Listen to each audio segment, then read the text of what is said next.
اي مشكل اللي صرالو ربي شاقل. صرالي مشكل فلاني ربي قال اصبر نصبر. وحده مثلا انا درت الخير في وحده ردته لي بالشر، نحل القران ربي شاقل هل جزاء الاحسان الا الاحسان. صاي مادام انا درت الخير ربي غادي يعطيني الخير، ما على بالي حتى انا راني فقيره ولا راس راني مشكل ربي شاقل ولا نبلونكم بشيء من الخوف والجوع ونقص من الاموال والانفس والثمرات وبشر الصابرين.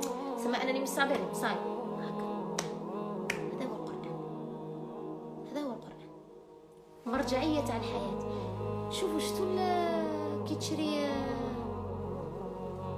ميكرووند مثلا، ميكروويف يعني ميكرووند اللي نحموا فيها صوالح مثلا، شي يعطيك معاه كاتالوج دليل يعني كيما حنا نقولوا بالعربي كيفاش تخدم كيفاش دير لا غارونتي تاعها. شتو القران هو الكاتالوج تاع الدنيا تاعنا، شدير وكيفاش تمشي وكيفاش يبغيك ربي وكيفاش ما يبغيكش ربي وكيفاش يبغضك ربي، كيفاش تدخل للجنه، كيفاش تنجو من عذاب القبر، كيفاش الناس في الدنيا ما تنضرش منهم، كيفاش تكون قوي، كيفاش هذا كله.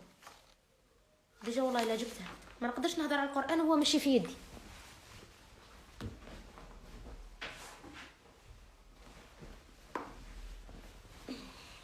بسم الله. هذا هو كاتالوج، هذا هو والله، هذا هو. هذا كيما راه حلوا قلوبكم ودخلوا فيه وبلوا اللي راه بينجو في الحياة الدنيا وفي الآخرة وفي القبر وفي كل شيء. هاول والله، هاول منهج الحياة، هاول اللي احنا مفرطين فيه ومخلينه كلية الغبر والله العلي العظيم. واللي ما عندهمش حال مع القرآن يبداو من اليوم يردوا الخبر. قلنا طلب العلم انه انا نبي نطلب العلم واللي راهم باغيين يطلبوا العلم وسميه ما عنديش العلم الشرعي، بداي من القران الكريم. الا تي جامي قريتي القران الكريم بتدبر قراي كيما قلت لك بالله على روحك وقعدي في دار وحدك وقراي وتدبري وخلي قلبك، قراي بقلبك ماشي بعينك، تشوفي كيفاش غادي تولي عندك كم هائل من العلم من القران الكريم.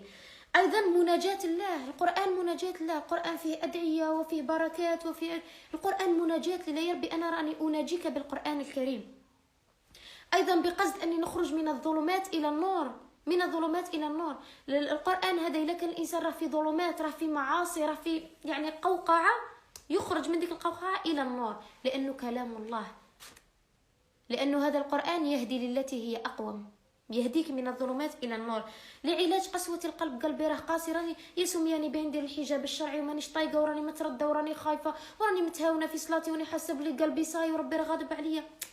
هذا القرآن علاج لقسوة القلب، قلبك هذا اللي قاسي بالقرآن يلين هذا القلب بالقرآن الكريم.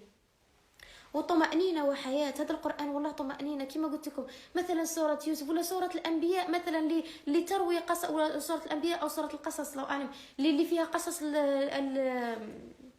الأنبياء، يعني قصص الأنبياء